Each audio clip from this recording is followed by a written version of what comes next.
भारत माता की भारतीय जनता पार्टीचा छत्रपती शिवाजी महाराज की जय भवानी।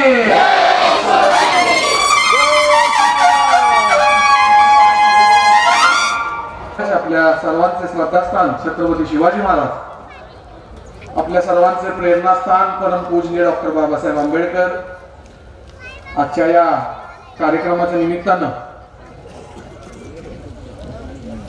आपल्या सर्वांचे मार्गदर्शक आणि या सातारा लोकसभेचे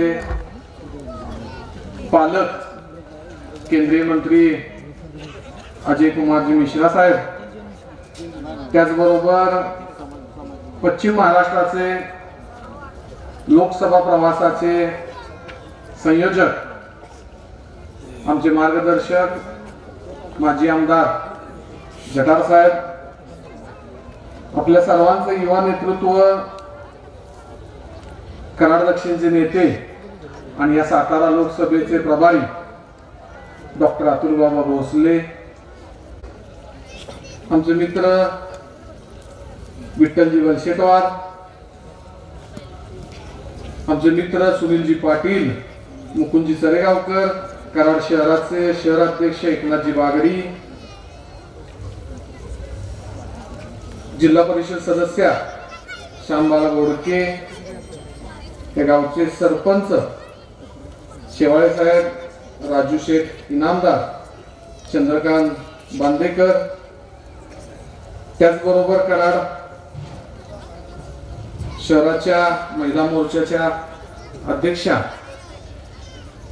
गाडगेताई, ओबीसी मोर्चाचे जिल्हाध्यक्ष, सर्व मान्यवरांनी उपस्थित या गावातील आणि या पंचकृषीतून आलेले सर्व बंधू आणि भगिनी, मला असं वाटतंय की ज्या पद्धतीनं केंद्र सरकारच्या माध्यमातून या भारताचा विकास होतोय आणि मोदी साहेबांच्या नेतृत्वाखाली गेले 8-9 वर्ष विविध योजना या भारतामध्ये राबवल्या जातात। त्या योजनेच्या माध्यमातून मोदी साहेब असतील, भारतीय जनता पार्टी पक्ष असेल, हा घराघरात पोहोचलेला आहे। कोरोनाच्या काळामध्ये समाजातील एक पण घटक उपाशी राहता कामा नये अशा उद्देशानं रेशन धारक जे आहेत त्या रेशन कार्डावर जेवढी नावं आहेत त्या सर्वांना विनामूल्य तांदूळ असेल, गहू असेल दिला गेला। अखंड जगामध्ये कोरोनाची लाट आली होती, परंतु एकमेव भारत असा देश आहे जो ज्या देशानं विनामूल्य कोरोनाची लस दिली आणि विनामूल्य प्रत्येक कुटुंबाला धान्य दिलं।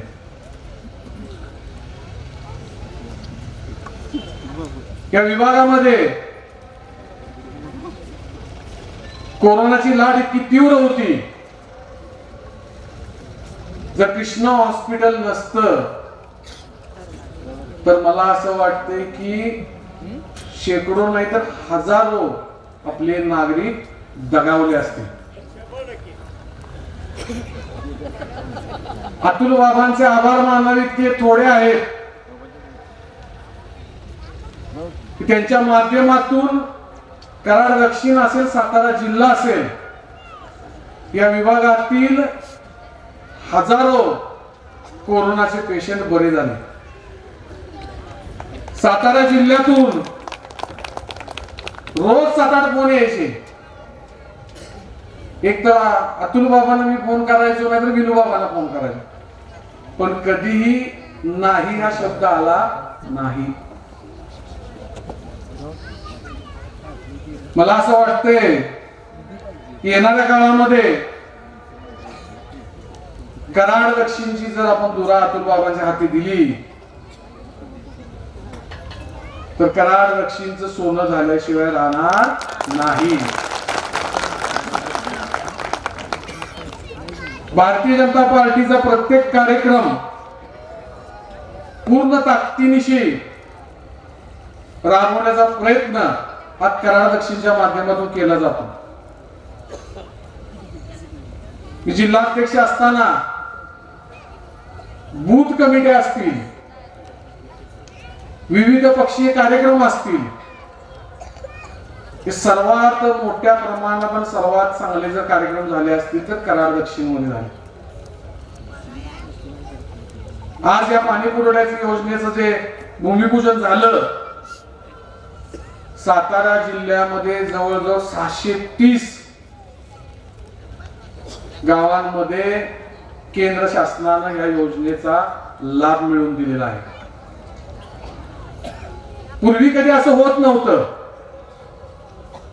पूर्वी फक्त गावागावामध्ये भांडणं लावायची आणि घराघरामध्ये भांडणं लावायची, त्याच्यावर काही होत नव्हतं.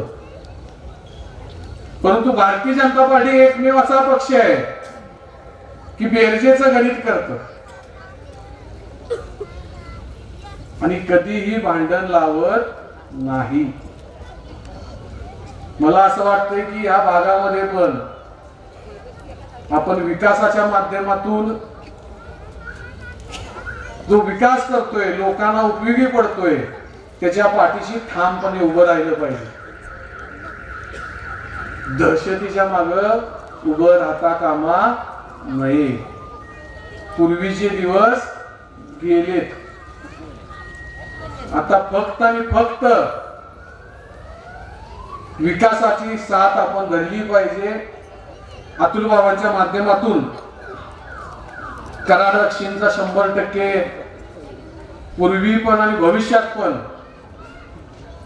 विकास होईल अशी अपेक्षा सर्वच पदाधिकाऱ्यांची आणि कार्यकर्त्यांची आहे.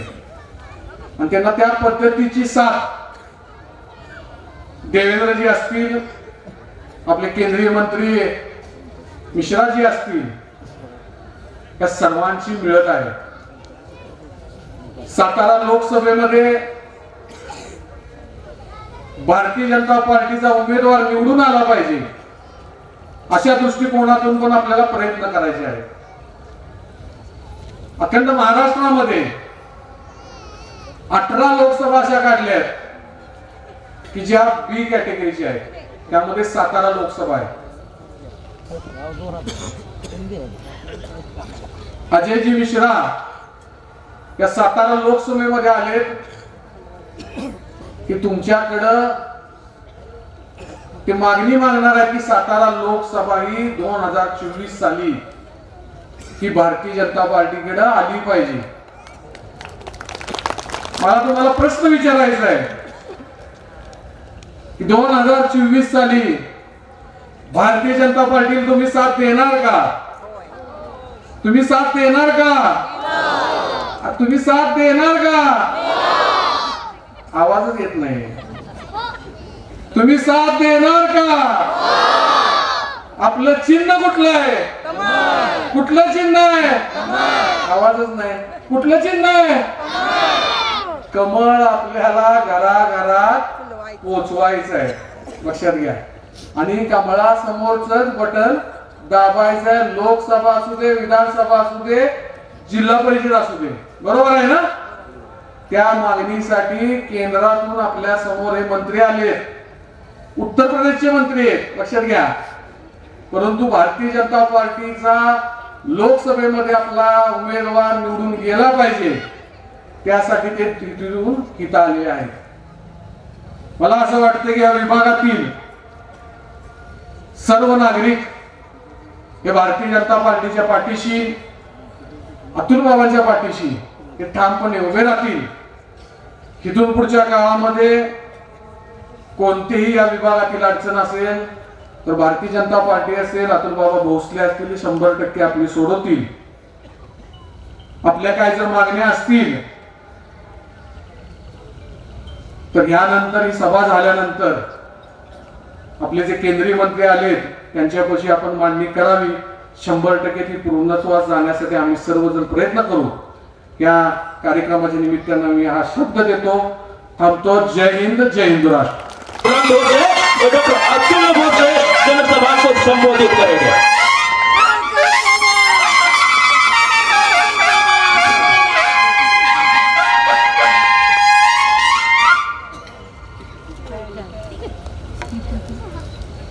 थोड़ा हिंदी में संबोधन किया जाए, फिर थोड़ा मराठी में संबोधन किया जाए। हमारे प्रमुख अतिथि, केंद्र के हमारे नेता आदरणीय अजय जी मिश्रा साहब आज विशेष रूप से जल जीवन मिशन के तहत हो रही येवती गांव में जो योजना है, वो योजना के भूमि पूजन समारंभ के लिए उपस्थित रह रहे हैं। मैं गांव की तरफ से, इस परिसर की तरफ से, कराड़ तालुका की तरफ से मनपूर्वक आभार उनके व्यक्त करता हूं कि आपने इतना समय खर्च करके हमारे इस जनसभा को संबोधन करने का वक्त निकाला। कार्यक्रम के लिए उपस्थित आदरणीय विक्रम जी पावस्कर दादा, हमारे दूसरे नेता आदरणीय प्रमोद जी जठार साहब, कार्यक्रम के लिए उपस्थित हमारे इस मंडल के अध्यक्ष जो खुद भी एक रेसलर है, अखाड़े में कुश्ती करते थे, अभी राजकीय अखाड़े में कुश्ती करते हैं, वो पहलवान धनाजी पाटिल, हमारे चीनी मिल के संचालक दयानंद जी भोग पाटिल, कराड़ बाजार समिति के संचालक आदरणीय सुनील जी पाटिल, माजी उपसभापति, कार्यक्रम के लिए उपस्थित हमारे मित्र मुकुंद जी सरेगांवकर साहब, एकनाथ जी बागड़ी साहब, महिला मोर्चा के कराड़ दक्षिण मंडल के अध्यक्षा आदरणीय श्यामबालाताई घोड़के, कार्यक्रम के लिए उपस्थित सवाते से आए हुए हमारे मित्र संजय जी शेवाए, राजू शेठ इनामदार, चंद्रकांत जी बांदेकर, विठल सेठ बलसेटवार, बड़ी तादाद में उपस्थित कराड़ तालुका से आए हुए, उंडाए जिला परिषद गढ़ से आए हुए सारे हमारे तरुण मित्र, ज्येष्ठ नागरिक, इतना समय हो के भी कार्यक्रम के लिए जो उपस्थित है वो हमारी सारी माताएं और सारे हमारे महत्वपूर्ण आए हुए प्रेस के बांधव। लोकसभा प्रवास योजना के अंतर्गत सातारा लोकसभा मतदार संघ के एक पालक के नाते आदरणीय अजय जी मिश्रा साहब आज उनका पहले चरण का दौरा कर रहे। अजय जी मिश्रा साहब लखीमपुर खेरी से सांसद है, लोकसभा में 2014 से लेके आज तक काम कर रहे हैं।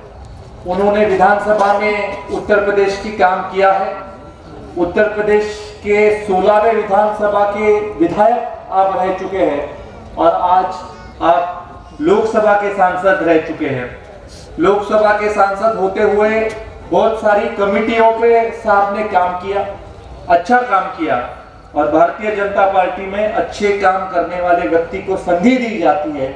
इसका एक उदाहरण के स्वरूप से आदरणीय अजय जी मिश्रा साहब आपके सामने खड़े हैं कि उन्होंने कमिटी में अच्छा काम किया, सांसद के रूप से अच्छा काम किया, इसलिए उनको मंत्री पद की धुरा दी गई और आदरणीय अमित भाई शाह साहब के सहकारी इस रूप से वो काम कर रहे हैं। अमित भाई शाह साहब के साथ देश के गृह विभाग का कामकाज आदरणीय अजय जी देखते हैं।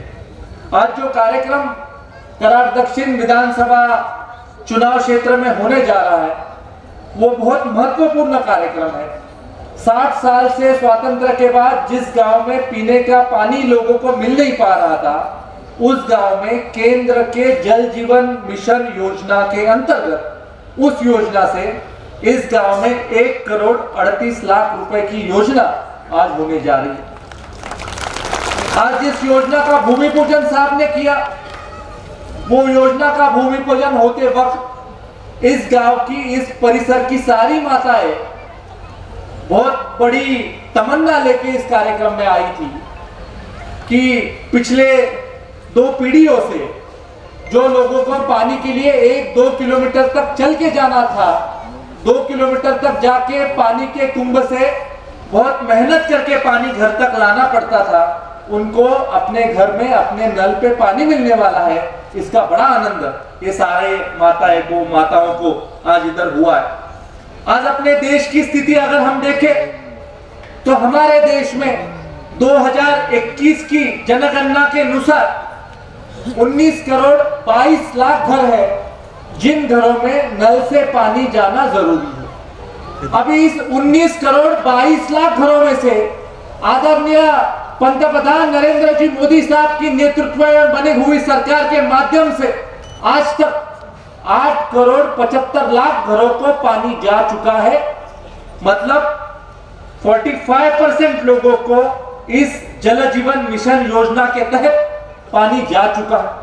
ये स्थिति अगर आप 2014 से पहले की देखें तो खाली 3% लोगों को पानी मिलता था। उसके बाद 17% लोगों को यह पानी मिलने लगा और आदरणीय प्रधानमंत्री नरेंद्र जी मोदी जी ने 2019 में घोषणा की कि हर घर जल जाएगा, हर घर में स्वच्छ पानी होगा और हमारी पीढ़ी, आने वाली पीढ़ी ये स्वच्छ पानी पी के सदृढ़ होके इस देश में काम करेगी, इस देश में जिएगी। और उसके बाद इस देश में एक बड़ी क्रांति आई। उस क्रांति के तहत हर गांव में बड़े पैमाने पे पैसा देने का काम आदरणीय नरेंद्र जी मोदी साहब की सरकार ने किया। हमारी सरकार ने आउटले बनाया, मोदी जी के सरकार ने 2024 तक का आउटले बनाया 3,60,000 करोड़ रुपए का। जिसको जितना पैसा चाहिए उतना पैसा देने की तैयारी इस सरकार ने रखी, जो मांगे उसको पैसा देने की तैयारी रखी और उसको कभी ये पूछा नहीं कि आप कौन से दल से हो, आप कौन से जाति से हो, आप कौन से नेता के साथ काम करते हो, ये कभी उस नरेंद्र मोदी जी के सरकार ने पूछा नहीं। जो मांगे उसको पैसा दिया, क्योंकि हर आदमी जो भारत का नागरिक है उसकी सुरक्षा करनी है, उसकी जिम्मेदारी आदरणीय नरेंद्र जी मोदी साहब की सरकार रखना चाहती है। मोदी जी ने बड़े पैमाने पे इस देश की सुरक्षा बदलने का काम किया, महिलाओं की सुरक्षा बदलने का काम किया, महिलाओं को सुरक्षित करने का काम किया, देश की सीमा पर सुरक्षा बढ़ाने का काम किया। इस देश के बुजुर्ग हैं उनको बीमा देने का काम किया, देश के किसान हैं उन किसानों को बीमा देने का काम किया। आज प्रधानमंत्री किसान सम्मान योजना जैसी एक योजना आदरणीय मोदी जी ने देश के लोगों को प्रदान की, जिसमें 6,000 रुपए तक की निधि ये प्रत्येक आदमी के बैंक अकाउंट पे आ जाती है। आज इस देश के हर एक नागरिक के पास बैंक अकाउंट है, जनधन खाते आज 45 करोड़ लोगों के पास जनधन खाते हैं। जो लोग बैंक में जाके कोई भी केंद्र शासन का निधि आया हुआ हो तो ठेठ उसका एक्सेस वो लोगों को मिल पाता है। इस प्रकार का काम आदरणीय मोदी जी के सरकार ने किया। मोदी जी के सरकार ने एक ठान ली कि इस देश का कोई भी नागरिक आरोग्य की समस्या के लिए पैसा उसको ढूंढना ना पड़े। उसको पैसा नहीं है इसलिए आरोग्य की समस्या छोड़ने में उसको कोई दिक्कत ना हो जाए, इसलिए आरोग्य की समस्या छुड़वाने के लिए आदरणीय मोदी जी ने आयुष्मान भारत जैसी एक योजना लाई। क्या है आयुष्मान भारत योजना? कि इस देश के 17 करोड़ जो फैमिलीज है वो 17 करोड़ फैमिलीज को 5 लाख रुपए का बीमा हर साल देने का काम आदरणीय मोदी जी की सरकार अजय मिश्रा साहब जैसे सहकारी लेके कर रही है। और इसके कार्ड्स के बारे में बहुत लोगों ने बहुत कुछ सुना था, लेकिन आज हमारे कराड़ तालुका में भी ये कार्ड देने का काम आदरणीय अजय मिश्रा साहब के नेतृत्व में हमने किया।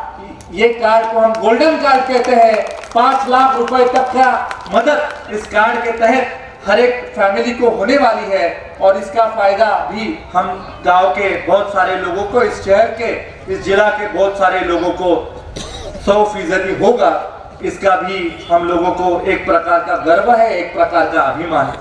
आज इस गांव में आते वक्त मैं साहब को समझा रहा था कि इस परिसर में एक वेगे अलग प्रकार की परिस्थिति थी, अलग प्रकार का माहौल इस सारे परिसर में था। ये अलग प्रकार का माहौल बदलने का काम भारतीय जनता पार्टी के सामान्य आम कार्यकर्ता ने किया है।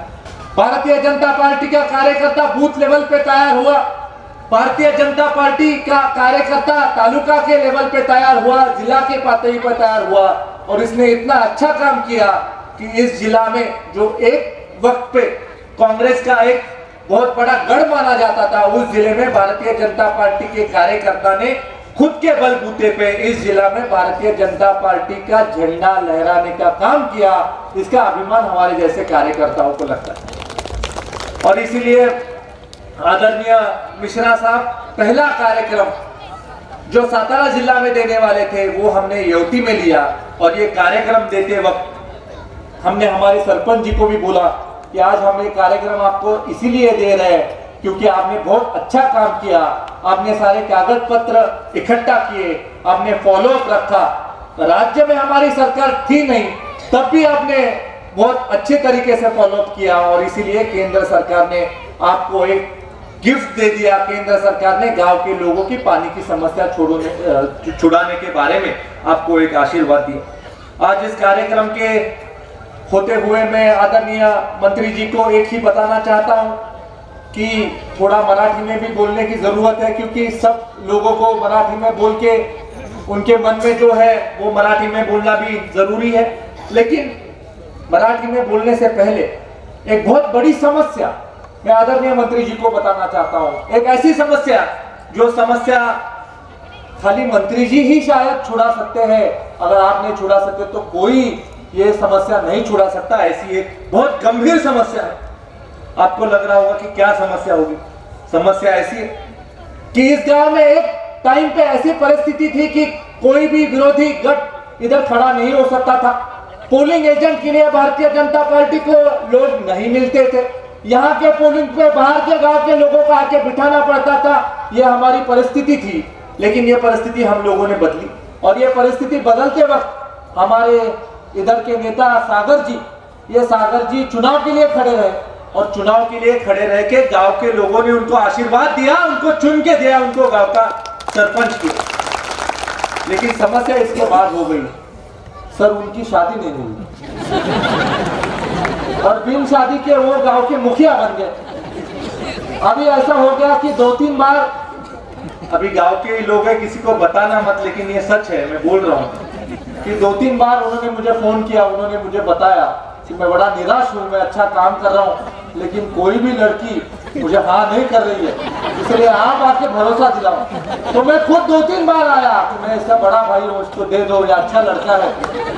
लेकिन सारे लड़कियों ने इस पे यही शंका ली कि उन्होंने बोला कि इतनी कम उम्र में अगर राजनीति में जा रहा है तो इसका हालचाल कैसा होगा, इसके बारे में हमें गारंटी नहीं है, और इसीलिए कोई भी लड़की आज तक तैयार नहीं। लेकिन आज मुझे बोलते वक्त एक बहुत बड़ा आनंद हो रहा है कि एक लड़की ऐसी है जो तैयार हो गई।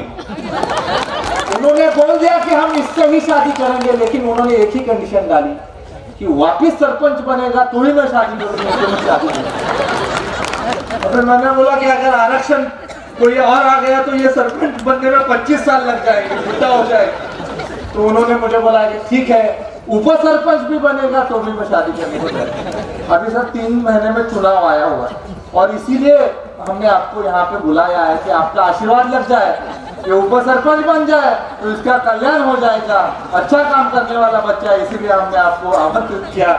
ये भी इस कार्यक्रम के निमित्त से मैं आपको बोलता हूँ। आज खरं तर अजय मिश्रा साहेबांचा दौरा पहिल्यांदा सातारला होता आणि त्यानंतर कराडला त्यांचा दौरा ठरला होता, पण तुम्हाला सांगितल्याप्रमाणे या गावची निवडणूक देखील लागणार आहे भविष्य काळामध्ये, आणि या परिसरामध्ये एक चांगला संदेश देणारा काम या गावाने केलं।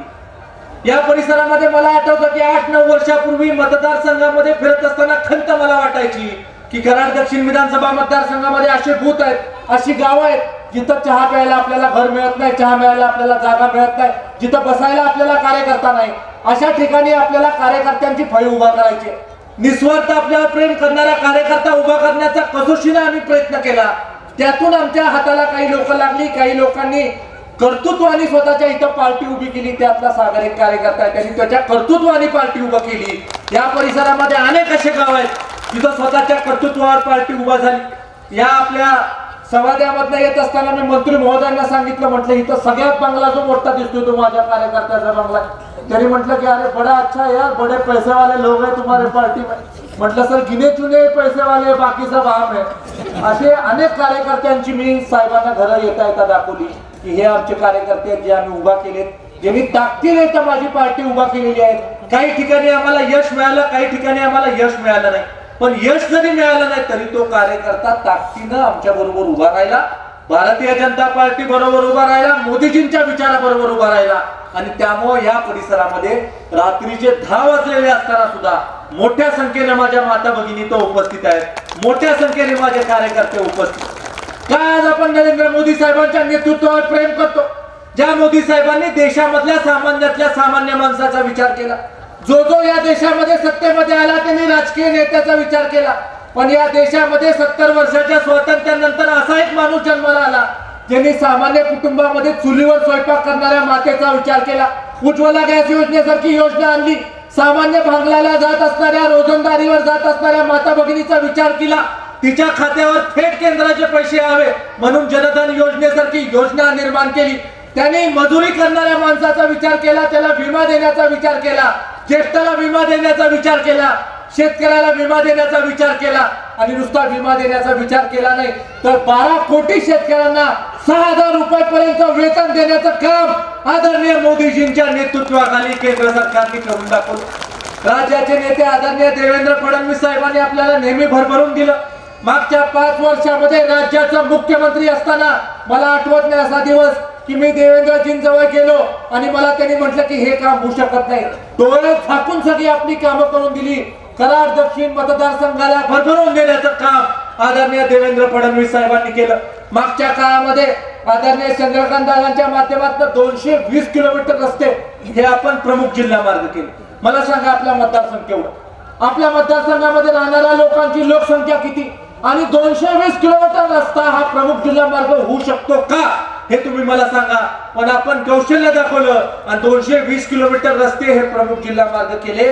ज्या रस्त्यावर कधी खडे पडली नव्हती, आपण इंजिन पानंद म्हणावं, आमच्या गावाला जात असणारी, मदनदारांच्या घरी जात असणारी त्या इंजिन पानंदीवर कधी खडा पडू शकला नव्हता, कारण तो रस्ताच नोंद नव्हता. तो रस्ता नोंद पण केला आणि त्याच्यावर करोडो रुपये PWD खात्याच्या माध्यमातून टाकायचं काम देखील झालं.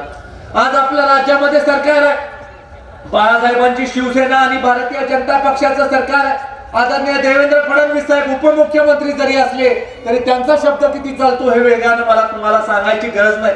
आदरणीय फडणवीस साहेबांनी सातत्याने सांगितलेलं आहे की या मतदारसंघामधल्या सगळ्या प्रश्नांना सातत्याने सोडवण्याच्या बाबतीमध्ये राज्य सरकार ठामपणे तुमच्या पाठीशी उभं राहील. आपलं सरकार आले आले आदरणीय रवींद्र चव्हाण साहेबांनी 12.5 कोटी रुपयाचा निधी आपल्याला दिला. 12.5 कोटी रुपयापैकी 7 कोटी रुपयाचा निधी हा रेठऱ्याच्या दगडा बांधणीला दिला आणि 5 कोटी रुपयाचा निधी अटक्याला आपण शब्द दिला होता की आम्ही जाधववाडीचा रस्ता करून देऊ. आपण निवडणुकीच्या काळामध्ये शब्द दिला होता. भले आपण निवडणुकीमध्ये यशस्वी झालो नसलो तरी ज्या ज्या लोकांनी आपल्या पाठीशी उभं राहण्याची भूमिका घेतली आहे त्या लोकांसाठी आपण तो निधी खेचून आणला. भविष्य काळामध्ये मोठ्या प्रमाणावर या मतदारसंघामधली कामं करण्याच्या बाबतीमधला आमचा सगळ्यांचा प्रयत्न राहील. प्रत्येक क्षेत्रामधली कामं करण्याचा प्रयत्न राहील. मग ती 25-15ची कामं असो, PWD खात्याकडनं होणारी कामं असो, जल जीवन मिशनची कामं असो, DPDC मधनं होणारी कामं असो, केंद्राची सांगाल ती योजना आणण्याच्या बाबतीमधलं काम हे आता भविष्य काळामध्ये आपण करणार. आणि आज आपल्या मतदारसंघाला पालक म्हणून अजयजी मिश्रा साहेबांचा एक कर्तबगार नेता हा आपल्या ह्या मतदारसंघाला पालक म्हणून गेला. अजयजी मिश्रा साहेबांनी प्रत्येक स्तरावर काम केलं. बूथ प्रमुख म्हणून त्यांनी काम केलं, जिल्हापतीवर त्यांनी काम केलं, त्यांनी एका बँकेचं संचालक म्हणून काम केलं, विधानसभेचे सदस्य म्हणून त्यांनी काम केलं, लोकसभेचे सदस्य म्हणून त्यांनी काम केलं. आणि काम करत असताना त्यांच्या साधेपणामुळे आदरणीय अमितजी शहा साहेबांनी त्यांच्यावर ही नेतृत्वाची धुरा सोपवली. आणि ती धुरा नुसती सोपवली नाही तर सातारा जिल्ह्याचा लोकसभेचा सदस्य हा भारतीय जनता पार्टीचा निवडून येण्याची जबाबदारी देखील अजयजी मिश्रा साहेबांवर सोपवण्याचं काम हे आदरणीय अमितभाई शहा साहेबांनी आणि आदरणीय प्रधानमंत्री नरेंद्रजी मोदी साहेबांनी केलेलं आहे. या मतदारसंघामध्ये झपाट्यानं बदल होत. अनेक ग्रामपंचायतीमध्ये आपली सत्ता आलेली आहे, अनेक सोसायट्यांमध्ये आपली सत्ता आलेली आहे. निवडणुकीमध्ये हार जीत होत असते, पण हरलो म्हणून थांबायचं नसतं आणि जिंकलो म्हणून निवांत राहायचं नसतं. प्रत्येक वेळेला आपण काम करत राहिलं पाहिजे. आज आपल्याला प्रत्येक निवडणुकीला ताकदीनं लढलं पाहिजे. मग ती ग्रामपंचायतीची असो, सोसायटीची असो, होणाऱ्या जिल्हा परिषदेची, पंचायत समितीची असो, नगरपालिकेची असो, विधानसभा असो किंवा लोकसभा असो, प्रत्येक ठिकाणी आपल्याला ताकदीने लढणं आवश्यक आहे. कराड उत्तर असेल, पाटण तालुका असेल, कोरेगाव तालुका असेल, सातारा तालुका असेल, वाई तालुका असेल, प्रत्येक ठिकाणी जे जे मतदारसंघ या सातारा लोकसभा मतदारसंघामध्ये आहे त्या तालुक्यामध्ये आदरणीय मंत्री महोदय अजयजी मिश्रा साहेबांचा दौरा आम्ही करणार. आज आम्ही नायगावला गेलो. अत्यंत चांगल्या प्रकारचं मार्गदर्शन त्यांनी नायगावला केलं. त्यांनी सांगितलं की किताबों में हम आदरणीय सावित्रीबाई फुले के बारे में पढ़ते थे, आज उनके गांव में आने का हमको अवसर मिला. इतका साधेपणानं या इतक्या मोठ्या नेत्यानं आपला विचार लोकांसमोर मांडला. लोकांनी भरभरून त्याला प्रतिसाद दिला आणि लोकांना एक विश्वास पटला की हे सर्वसामान्य माणसापर्यंत तळागाळापर्यंत पोहोचणारं नेतृत्व अजयजी मिश्रा साहेबांचं हे आज आपल्या सातारा लोकसभा मतदारसंघाला लाभलेलं आहे. आज खऱ्या अर्थानं कार्यकर्त्यांची कसोटी. ज्या गावामध्ये आपण सत्तेमध्ये आलोय तिथं आपण अभ्यास केला पाहिजे की राज्य सरकारकडनं कामं कुठनं होणार, कुठली होणार, जिल्हा पातळीवर आपली कामं कुठली होणार, केंद्र सरकारकडे आपली कामं कुठली जाणार, 15व्या वित्त आयोगामधनं कुठली कामं आपल्याला करणं आवश्यक आहे. आज अपने प्रांत अधिकारी आदरणीय उत्तम जी दिगे साहब देखिए उपस्थित है. बहुत अच्छा काम उन्होंने यहाँ के प्रांत करके किया है. जो जो राज्य सरकार की योजनाएं थी, जो प्रशासन ने करना जरूरी था, वो योजनाएं करने का काम भी उन्होंने अच्छे तरीके से किया. आणि त्यामुळे केंद्राच्या राज्याच्या योजना आणण्यासाठीची धमक ही आपण कार्यकर्त्यांनी दाखवली पाहिजे. ज्या ठिकाणी नदीकाठची गाव आहे तिथं पुलाचं काम आपण पूर्ण केलं पाहिजे. पर्यटन मधनं आपण तिथं पैसे आणले पाहिजेत. आपली देवस्थान आहे त्याला ब वर्ग क वर्ग करण्याच्या बाबतीमधला कागदांचा पाठपुरावा तुम्ही केला पाहिजे. केंद्राच्या ज्या योजना राज्याच्या माध्यमातून येतात त्या राज्याच्या माध्यमातून येण्यासाठी राज्यामधून रिपोर्ट केंद्राला जाणं गरजेचं आहे. जसं जलजीवन मिशन होण्यासाठी जिल्हा पातळीवरच्या आराखड्यात तर तुम्ही बसला पाहिजे. जिल्ह्याचा आराखडा राज्याला जाईल, राज्य रेकमेंडेशन करेल तेव्हा केंद्राचा पैसा तुमच्याकडे येईल. थेट केंद्रीय मंत्र्यांना पत्र देऊन काम होणार नाही. जी कामं आपली त्यांच्या पातळीवर असतील ते कामं करण्यासाठी आपल्याला योग्य ठिकाणी पाठपुरावा करणं गरजेचं आहे. तो पाठपुरावा करण्याची भूमिका ही सगळ्या कार्यकर्त्यांनी ठेवली पाहिजे. आणि शेवटी हे सगळं रामायण जरी आपण केलं तरी निवडणुकीमध्ये आपल्याला कमी पडून चालणार, निवडणुकीमध्ये कारण देऊन चालणार नाही. निवडणुकीमध्ये थोडंसं झालं असतं तर जमलं असतं हे म्हणून चालणार नाही. थोडक्या मतानं आपण गेलं म्हणून चालणार नाही. थोडक्या मतानं कसं आपण जाणार नाही याची तयारी देखील कार्यकर्त्यांनी करणं गरजेचं. ज्या मतदारसंघामधल्या कार्यकर्त्यांना असं वाटतं की आजपर्यंत आपण तिथं निवडून जात नाही, त्या मतदारसंघामधल्या कार्यकर्त्यांना विशेषतः माझं सांगणं आहे की तुम्हाला निवडून जायचं असेल तर स्वतःवर तुम्हाला विश्वास ठेवावा लागेल. बूथ पातळीवर काम करावं लागेल. जे तुमचे लाभार्थी आहेत त्या लोकांपर्यंत तुम्हाला पोहोचावं लागेल. आज या देशामधल्या 80 कोटी लोकांना फुकट धान्य देण्याचं काम भारतीय जनता पार्टीच्या सरकारने केलं. आपल्या देशाचे पंतप्रधान आदरणीय नरेंद्रजी मोदी साहेबांनी केलं. 80 कोटी लोकांना मोफत राशन पुरवण्याचं काम जगामधल्या कुठल्या देशाने करण्याची धमक कुठल्या देशाकडे नाही, आदरणीय मोदीजींनी केलं. सगळ्यांना मोफत करोनाची लस देण्याचं काम मोदीजींनी केलं. एक नाही 3-3 लसी देण्याचं मोफत काम आदरणीय मोदीजींनी केलं. सगळ्यात बेस्ट करोना मॅनेजमेंट हे जगामध्ये भारताने केलं. हे जगातले सगळे नेते सांगतात. अमेरिकेसारख्या देशाने देखील भारताला अभिनंदन केलेलं आहे की तुम्ही अत्यंत चांगलं काम करोनाच्या काळामध्ये केलं. आज G20चं नेतृत्व भारत करतो. तुम्ही मला सांगा चेष्टा आहे का? G20 म्हणजे युरोपियन युनियन आणि जगामधले 19 मोठे देश याचं नेतृत्व भारत करतोय.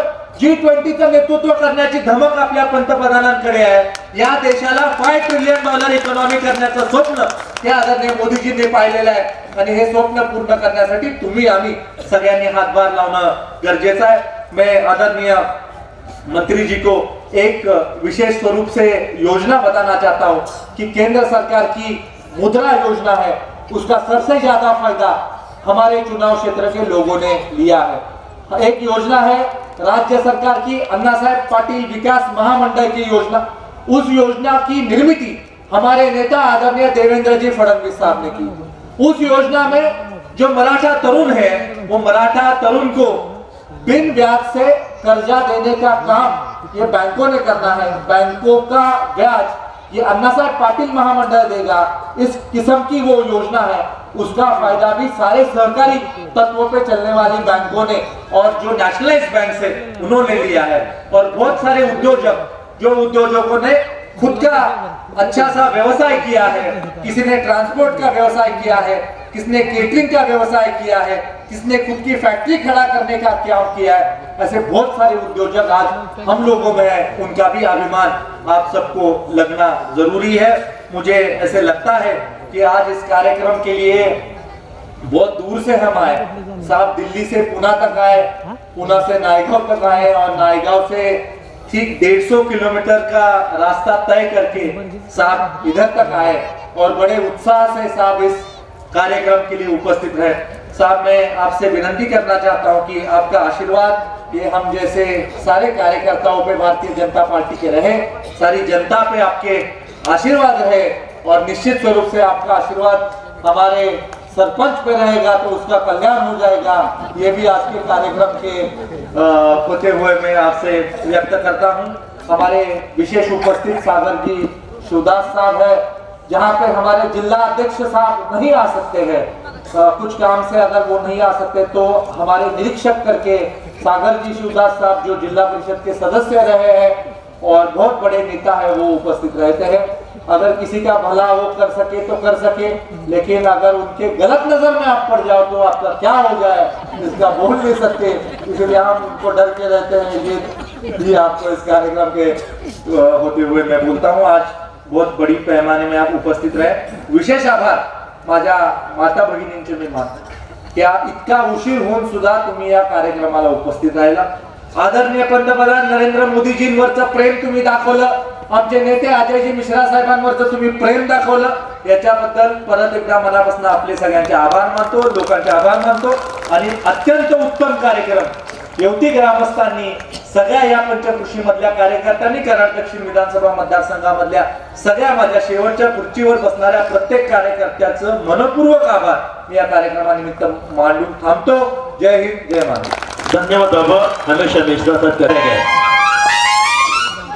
धन्यवाद। बोलिए भारत माता की जय भवानी। महाराष्ट्र की धरती देश में ही नहीं पूरी दुनिया में एक विशिष्ट पहचान रखती है और यह विशिष्ट पहचान आन बान और शान की है, जिसने न केवल भारत की संस्कृति की समय समय पर रक्षा की, बल्कि भारत की संस्कृति को सुदृढ़ करने में, मजबूत करने में और भारत का इतिहास और संस्कृति संरक्षित रहे, उसके लिए भी महाराष्ट्र से बहुत बड़े बड़े प्रयास हुए और जिनके परिणाम स्वरूप पूरे देश में महाराष्ट्र को भारतीय संस्कृति और हिंदू संस्कृति का बहुत बड़ा संवाहक माना जाता है। आप सब उस प्रदेश से आते हैं, आप सब ने मेरा यहाँ स्वागत किया, अभिनंदन किया, लेकिन ये परंपरा एक तरफा नहीं होनी चाहिए। मैं आप सबका बहुत बहुत अभिनंदन करता हूं, आपका स्वागत करता हूं और आपको धन्यवाद करता हूं। आज जल शक्ति, जल जीवन मिशन, जल शक्ति मंत्रालय के द्वारा प्रधानमंत्री की बहुत ही महत्वाकांक्षी योजना के माध्यम से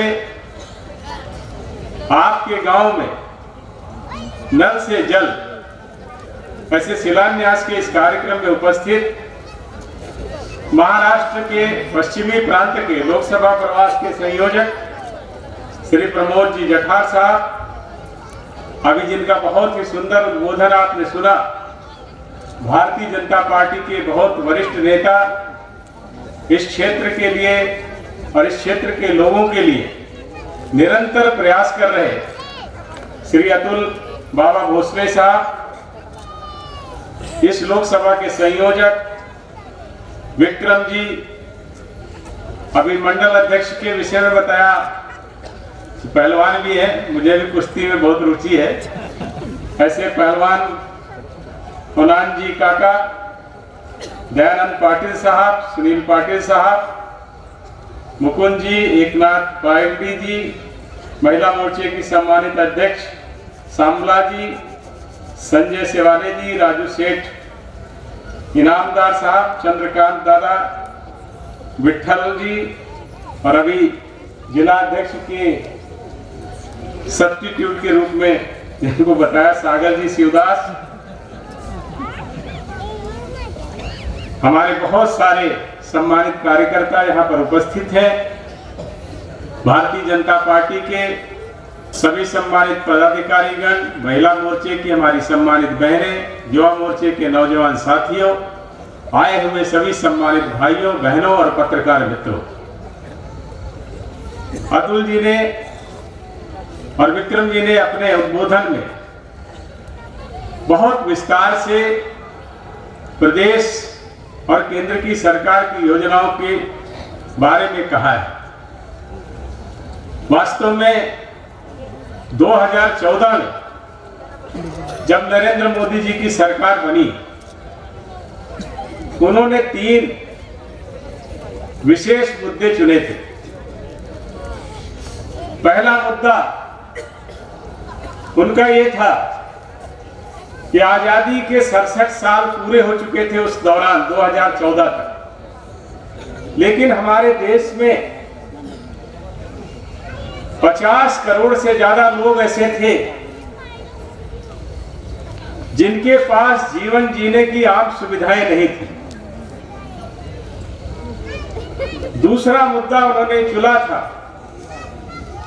महिलाओं का सम्मान और महिलाओं का सशक्तिकरण।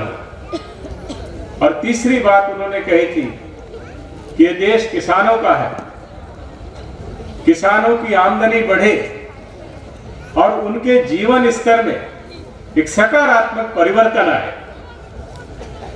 ये हमारे विशेष मुद्दे थे जिन पर उन्होंने काम करना 2014 में प्रारंभ किया था और एक नारा दिया था, आपको याद होगा, सबका साथ सबका विकास। उसके साथ उन्होंने जोड़ा था एक भारत श्रेष्ठ भारत। इसके पीछे उनकी सोच थी कि प्रत्येक वह व्यक्ति जिसके जीवन जीने की आम सुविधाएं, आम जरूरतें नहीं पूरी हो पा रही, उसके लिए हम क्या कर सकते हैं। उन्होंने तय किया कि हम ऐसे लोगों के लिए घर बनाएंगे जिनके पास घर नहीं है, घर ऐसा बनाएंगे जिसमें शौचालय हो, बिजली का कनेक्शन हो, गैस का कनेक्शन हो, पीने का साफ पानी हो, बच्चा स्कूल जाता हो, बीमार होने पर अस्पताल की सुविधा हो, गांव तक सड़क हो, परिवहन के साधन हो और कानून व्यवस्था ऐसी हो जिसमें प्रत्येक व्यक्ति का मान सम्मान और संपत्ति की सुरक्षा की गारंटी हो। और हमने उस पर काम किया। उन योजनाओं के विस्तार में मैं नहीं जाऊंगा, लेकिन मैं पूरी जिम्मेदारी से केंद्र सरकार का प्रतिनिधि होने के कारण आपको कहना चाहता हूं कि जल जीवन मिशन की हर घर नल से जल की योजना हो, आयुष्मान भारत के द्वारा ऐसे 50 करोड़ लोगों को स्वास्थ्य बीमा देने की बात हो, 80 करोड़ से ज्यादा लोगों को कम मूल्य या बिना मूल्य के खाद्यान्न उपलब्ध कराने की योजना हो, 5 साल के अंदर 2.5 लाख जो ग्राम सभाएं हमारी थी उसमें से आधी ऐसी थी जहां बिजली नहीं थी, हर गांव हर घर तक बिजली पहुंचाने की बात हो। कोविड के दौरान वैक्सीनेशन बना करके 1.5 साल के अंदर 200 करोड़ वैक्सीनेशन करने की बात हो। कोविड के दौरान 100 से ज्यादा देशों को दवाएं उपलब्ध कराने की बात हो। ऐसे अनेकों काम और अनेकों योजनाएं इस सरकार की ऐसे हैं जो दुनिया की सबसे बड़ी योजनाओं में शामिल। दुनिया में इतनी बड़ी कोई योजना नहीं जो आपके जल जीवन मिशन की बराबरी कर सके। कोई योजना स्वास्थ्य की ऐसी नहीं है जो अभी हम लोगों ने गोल्डन कार्ड दिए, ऐसी पूरी दुनिया में किसी देश की कोई योजना नहीं। 200 करोड़ वैक्सीनेशन किसी देश ने नहीं किए। ऐसे अनेक कामों के द्वारा हमारी सरकार ने ऐसे जरूरतमंद लोग जो 67 साल से एक सामान्य और अच्छा जीवन व्यतीत कर सके उसका इंतजार कर रहे थे। नरेंद्र मोदी जी ने 2014 से 19 तक यही लक्ष्य रखा और सबको कहा सबका साथ सबका विकास, बिना किसी जाति धर्म के, बिना किसी राजनीतिक दल के अंतर किए हुए ऐसे सब लोगों को जिनको जरूरत थी उनको ऐसी सुविधाएं दी गई। और आप आश्चर्य करेंगे 8 साल के अंदर हम लोगों ने जीवन में लोगों के सकारात्मक परिवर्तन देखा है। आज हमारी ये बहनें जो यहाँ बैठी है, इतने इत्मीनान से बैठी है। अभी भोसले साहब, अतुल जी मुझसे कह रहे थे कि हमारी ये बहनें यहाँ पर इसलिए बैठी है क्योंकि आज उनका घर में सम्मान भी बढ़ा है, सहभागिता भी बढ़ी है, उनकी कार्य क्षमता की और योग्यता की पहचान हुई है। और मैं आप सबसे ये कहना चाहता हूं और आपका धन्यवाद भी करना चाहता हूं। ये पहचान आपने केवल अपने घर और अपने समाज, अपने गांव में नहीं बनाई है, बल्कि पूरी दुनिया में भारत की महिलाओं का सम्मान बढ़ा है। हमने जो दूसरी बात महिलाओं के सम्मान की कही थी, उसमें मोदी जी ने पूरी तरह से, जैसे मैंने कहा, अब उसके विस्तार में नहीं जाऊंगा क्योंकि समय बहुत हो गया, जरूरतें पूरी करने की बात, लोगों की स्वास्थ्य की जरूरत, उनकी जरूरतें, उनके सामान्य जीवन की जरूरतें, वही महिलाओं के लिए उन्होंने कहा बेटी बचाओ बेटी पढ़ाओ, महिलाओं की सुरक्षा, महिलाओं का सशक्तिकरण, हर जगह महिलाओं की सहभागिता बढ़े, वो सब भी चीजें की। लेकिन महाराष्ट्र की धरती में आज जब मैं ज्योतिबा फूले और मां सावित्री फूले के जन्म स्थान पर गया तो यहाँ हमने देखा उन्होंने आज से लगभग 200 साल पहले जब उनका जन्म हुआ 1831 में, 192 साल हो गए, उस दौरान भी उन्होंने ये बात कही थी। तो महाराष्ट्र में कहीं ना कहीं ऐसी सारी समस्याओं को समझने की भी बात है। और महाराष्ट्र के लोग, मैं समझता हूं कि देश के दूसरे लोगों से संभावनाओं के बारे में और चुनौतियों के बारे में अधिक जानकारी रखते हैं और अधिक अच्छे तरीके से उनका समाधान भी करना जानते हैं। आज मैं इस धरती पर देख रहा हूं, मैंने रास्ते में कई जगहों पर बात की, शिक्षा का क्षेत्र हो, चिकित्सा का क्षेत्र हो, सड़कों की बात हो, महिलाओं के सम्मान, कानून व्यवस्था की बात, हर जगह पर अच्छा काम हो रहा है, किसानों की बात हो। इन सारी चीजों को लेकर के जब ये तो हमारे विकास के काम थे जिनके माध्यम से हम लोगों के जीवन में परिवर्तन चाहते थे और वो परिवर्तन हुआ, लेकिन उसके साथ साथ एक बहुत बड़ी जरूरत थी। वो जरूरत थी भारत की संस्कृति और भारत के इतिहास, भारत की संस्कृति का दर्शन पूरी दुनिया के सामने हो और भारत के इतिहास का पुनर्लेखन हो। और उस संकल्प को लेने के लिए महाराष्ट्र से अच्छी कोई जगह नहीं हो सकती। जिस तरह से महाराष्ट्र के लोगों ने न केवल अपने इतिहास को संरक्षित किया बल्कि इतिहास में स्थान बनाया, लेकिन यह दुर्भाग्य था हमारे देश का कि हमारे देश में ऐसी सरकारें नहीं, ऐसे राजनीतिक सोच के लोग रहे जो हमेशा भारत को हीन दृष्टि से देखते थे। उनको लगता था ये देश कमजोर है। आजादी के बाद दुर्भाग्य से इस देश में एक ऐसी सरकार आई जिसने दुनिया के सामने भारत को एक कमजोर देश के रूप में प्रस्तुत किया। हमारे प्रधानमंत्री जी ने आते ही कहा भारत कमजोरों का देश नहीं है, भारत कमजोर देश नहीं है, भारत सांस्कृतिक रूप से, ऐतिहासिक रूप से, आर्थिक रूप से, योग्यता और क्षमता में दुनिया के दूसरे देशों से बहुत ताकतवर है। और उन्होंने उस संस्कृति का दर्शन पूरी दुनिया को कराया। आपको याद होगा जब नरेंद्र मोदी जी पहली बार इस देश के प्रधानमंत्री बनकर के अमेरिका गए थे व्हाइट हाउस में उनके लिए लंच का आयोजन किया गया था। पूरी दुनिया का मीडिया वहां पर था। नरेंद्र मोदी जी टेबल पर बैठे थे, प्लेटें लगाई जा रही थी।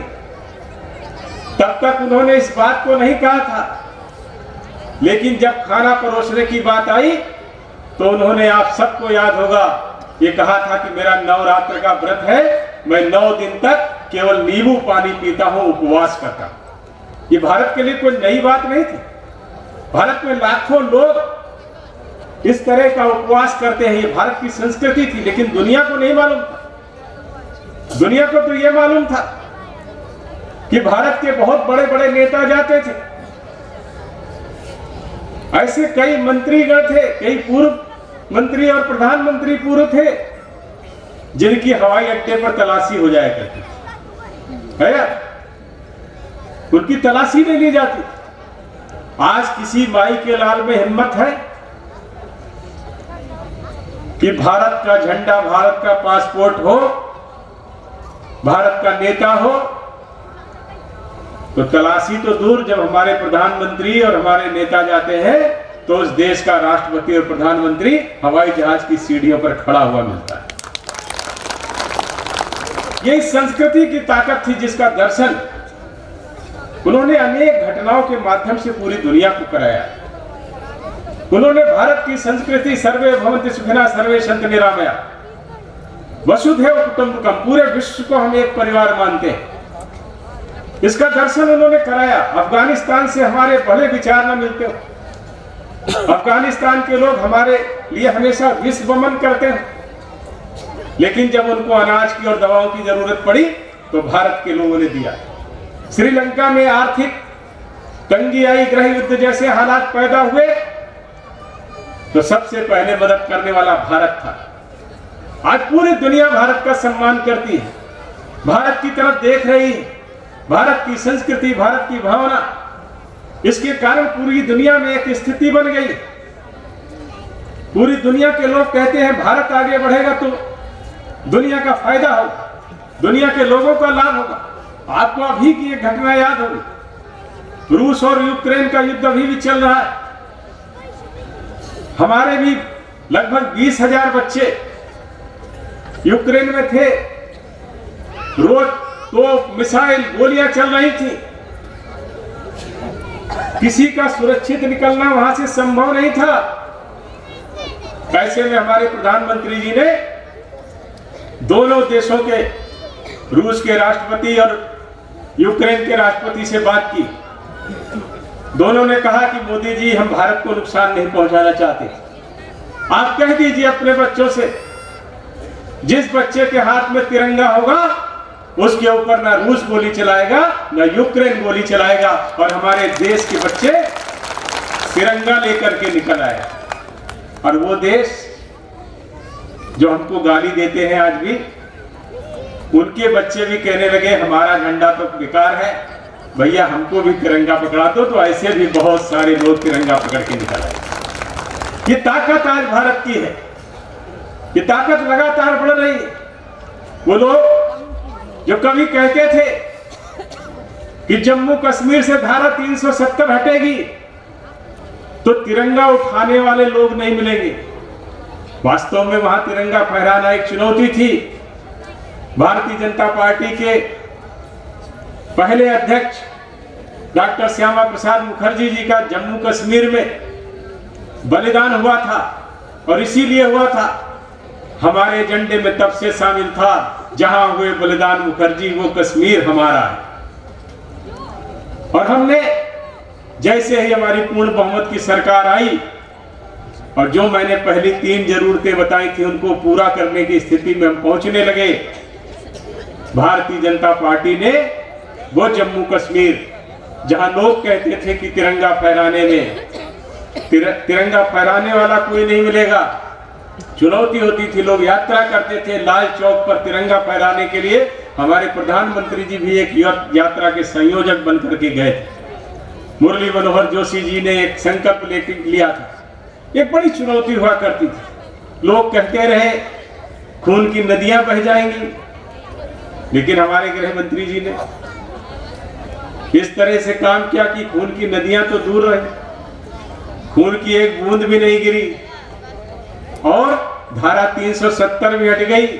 और जो लोग कहते थे कि तिरंगा को कंधे देने वाला नहीं मिलेगा, आज चले जाए जम्मू कश्मीर, लाल चौक तो छोड़ दीजिए, जम्मू कश्मीर के एक एक गांव में तिरंगा फहरा।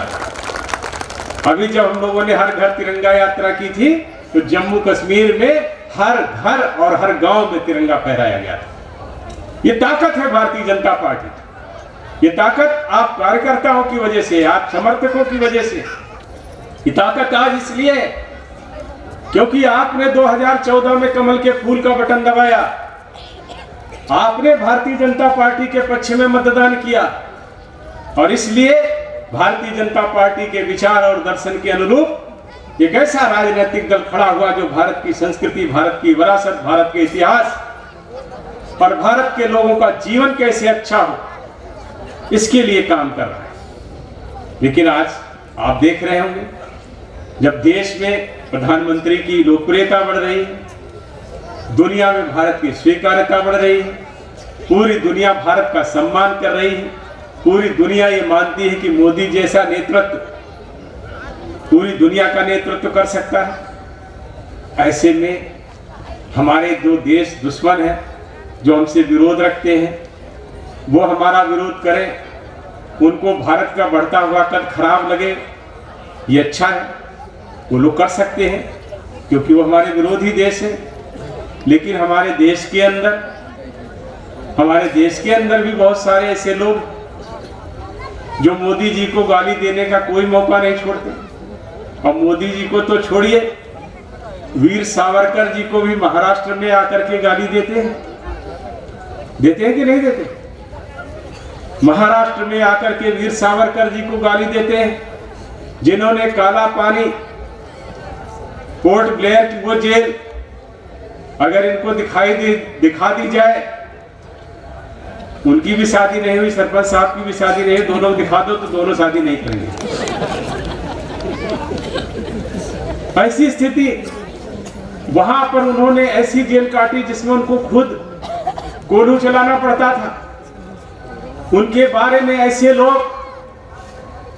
जिनके आयु पर, जिनके बौद्धिक विकास पर लोगों को प्रश्न चिन्ह है, वैसे लोग कहते हैं, वीर सावरकर को गाली देते हैं।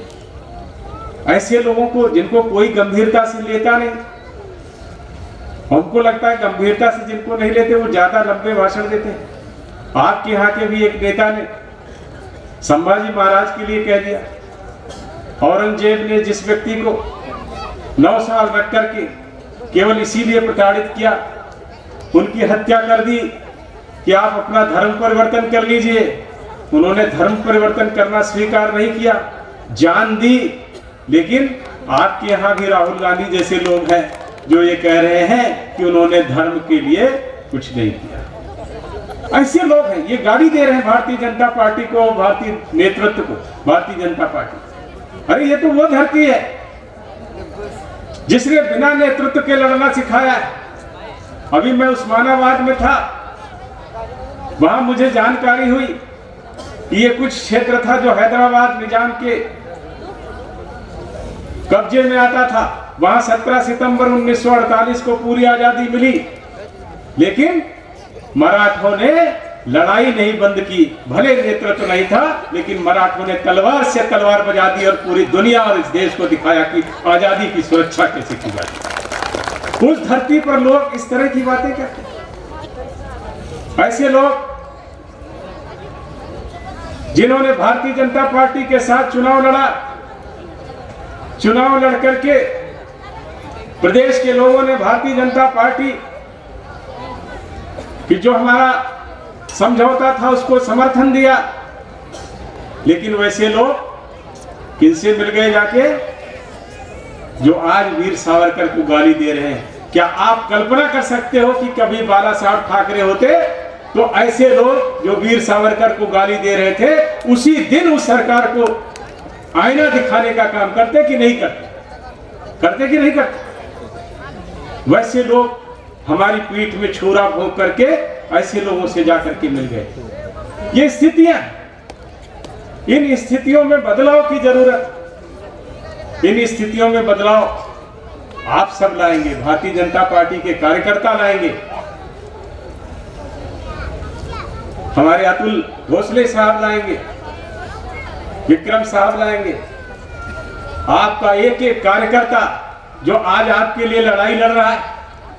अभी अतुल जी कह रहे थे कि ये क्षेत्र एक अलग तरह का क्षेत्र था, कांग्रेस इस तरह से प्रभावी हो गई थी कि उसको मानो लगता था कि यहाँ पर बता रहे थे बस्ता रखने वाले लोग नहीं मिल रहे थे। लेकिन अब चिंता करने की बात नहीं है, मैं आपसे खुले मंच से कह रहा हूं, और जो विरोधी है वो भी कान खोलकर सुन ले। यहाँ अतुल बाबा भोसले हैं, विक्रम जी हैं, और मैं हूं। कार्यकर्ता के मान सम्मान और स्वाभिमान पर आंच नहीं आने दी जाएगी। ये मेरी जिम्मेदारी, हमारे अतुल की जिम्मेदारी। हम लोग इसको करेंगे। आप निश्चिंत होकर के, किसी भी राजनीतिक दल के किसी कार्यकर्ता में वो हिम्मत नहीं है कि राष्ट्रवादी कार्यकर्ता भारतीय जनता पार्टी का हो और उसके विरुद्ध इस तरह की बात करें। आज पूरी, जैसे मैंने कहा, दुनिया देख रही है भारत की तरफ, हमारे प्रधानमंत्री की तरफ। ये देश आगे बढ़ रहा है, लेकिन इस देश को रोकने की कोशिश बहुत सारे लोग कर रहे हैं। मैं इस मंच से यह आह्वान करना चाहता हूं कि जिम्मेदारी केवल भारतीय जनता पार्टी के कार्यकर्ताओं की नहीं है, भारतीय जनता पार्टी के सभी समर्थकों की, देशभक्तों की और राष्ट्रवादियों की ये जिम्मेदारी है कि हम ऐसे सारे लोगों को जो इस देश को रोकना चाहते हैं, जो इस देश में बढ़ती हुई जो सुविधाएं हैं, जो जरूरतें पूरी हो रही हैं, जो लोगों का जीवन अच्छा बन रहा है, महिलाओं का सम्मान बढ़ रहा है, सशक्तिकरण हो रहा है, देश का सम्मान पूरी दुनिया में बढ़ रहा है, पूरी दुनिया भारत माता की जय बोलने को लालायित है। ऐसे लोगों को जवाब देने के लिए आप सब लोगों को कमर कसनी होगी। ये समय आ गया है। हमारे प्रधानमंत्री जी ने 15 अगस्त 2022 को लाल किले से आह्वान किया है। तो पहले नारा सब एक साथ भी दे सकते थे, लेकिन वो समय समय पर देते हैं। उन्होंने कहा था सबका साथ सबका विकास, उसके बाद कहा सबका विश्वास, और विश्वास लेकर के हमने कई योजनाएं बनाई। वो चाहे धारा 370 हटाना हो, भगवान राम का भव्य मंदिर हो, जैन के महाकाल हो, सोमनाथ मंदिर हो, या बाबा विश्वनाथ की नगरी हो, विंध्यवासिनी का कॉरिडोर हो, ऐसे अनेकों अनेक भारत के सांस्कृतिक और हमारे पौराणिक स्थल, उस पर हम सब काम कर रहे हैं। इन सब को सुरक्षित तरीके से हम आगे ले जा सकें, और जो हमने योजनाएं बनाई हैं उनको भी आगे बढ़ा सके, इसके लिए उन्होंने जोड़ा सबका साथ सबका विकास, सबका विश्वास के साथ सबका प्रयास। सब लोगों को प्रयास करना है। ये भारत हम सब का देश, ये भारत माता हम सब की है। इसकी संस्कृति, इतिहास और इसके लोगों के लिए हमारा संकल्प होना चाहिए, क्योंकि लोकतंत्र है। हम लोग कहते हैं कि चुनाव हमारे लिए महत्वपूर्ण है, लेकिन कुर्सी हमारे लिए महत्वपूर्ण नहीं।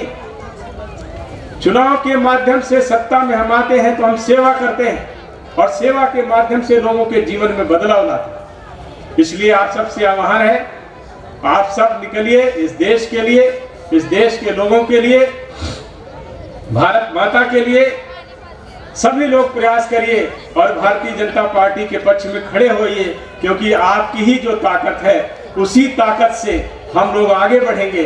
आप जो गति दिखाएंगे, जो ताकत दिखाएंगे, उससे ही इस देश और इस प्रदेश का उद्धार होगा, देशों लोगों का भविष्य अच्छा होगा। हमारे बहुत सारे अतुल बाबा भोसले साहब यहाँ पर निरंतर आपके जीवन में जो जो केंद्र सरकार, प्रदेश सरकार की योजनाएं आ रही हैं, उनको लाने की लगातार कोशिश कर रहे हैं। लेकिन ये सारी कोशिशें नरेंद्र मोदी जी की कोशिश हो, फडणवीस साहब की हो, अतुल जी की हो, हम लोगों की हो, ये कोशिशें कामयाब और निरंतर आगे तभी बढ़ेंगी जब आपका समर्थन भारतीय जनता पार्टी के साथ रहेगा।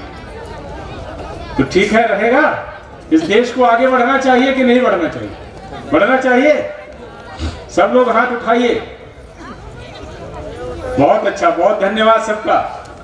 मैं अपनी बात, हमारे जो संचालक महोदय हैं, इन्होंने एक शेर पढ़ा था। क्या पढ़ा था? सारी दुनिया को मोहब्बत देंगे। नहीं, अतुल जी को बुलाने से पहले क्या पढ़ा था? मंजिल उन्हों को मिलते हैं जिनके सपनों में जाना। पक्कों से कुछ नहीं होता, उड़ान तो हौसले से होते हैं। ये वो बुलंद हौसले आते हैं हौसले। ये जैसे इन्होंने ये कहा, अब देखिए इन्होंने ये बात कही बहुत बढ़िया, लेकिन मैं उसी के आगे की बात आपसे कहता हूँ। मैंने जो आह्वान किया है, जमीन पर बैठकर क्यों आसमान देखता है, जमीन पर बैठकर क्यों आसमान देखता है, पंखों को खोल जमाना सिर्फ उड़ान देखता है। इसलिए आप सबसे अनुरोध है, आप सबसे निवेदन है, आप भारतीय जनता पार्टी के साथ खड़े होइए। हम सब लोग आपको विश्वास दिलाते हैं, जहां कार्यकर्ताओं के मान सम्मान और स्वाभिमान की रक्षा हमारा संकल्प है, वहीं इस क्षेत्र के लोगों और इस देश के लिए हम सर्वोपरि अपना योगदान करेंगे। आप सब भी राष्ट्र निर्माण में योगदान दें। बहुत बहुत धन्यवाद।